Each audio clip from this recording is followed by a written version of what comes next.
ታው ያንጀት ካንሰር ነው ያለበት። አይዞሽ ተረጋጊ። ዝሮ መታከም አለበት። አሁን በፍጥነት እሱ ሕክምና ማግኘት አለበት። ዶክተሮቹ ወደ አዲስ አበባ ጥቁር አንበሳ ሆስፒታል ሪፈር እንደጻፉለት አረዱ። ደነገጠ። 4 ሰዓት ላይ የነበረው ፈተናዬም አመለጠኝ።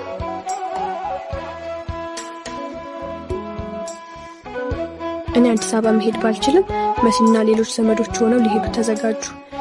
ትንሽ ቆይቶ መልዬ ማውራት ጀመረ።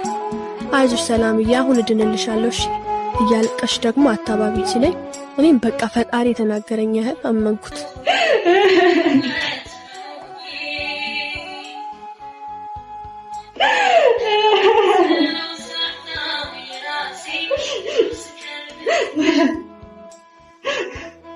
ከሰዓት በኋላ 8 ሰዓት ላይ መልዬን ይዘውት ሄዱ።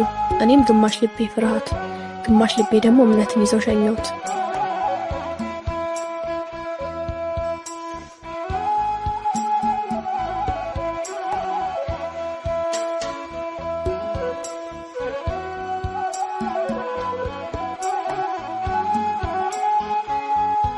ለ11 ቀናት ያህል ከቆዩ በኋላ ተመለሱ።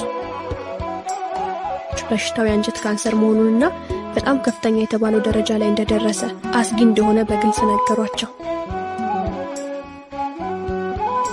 ትንሽ ተሽሎት ይመጣል ብዬ ብገምትም ፈጽሞ ተሳስቼ ነበር።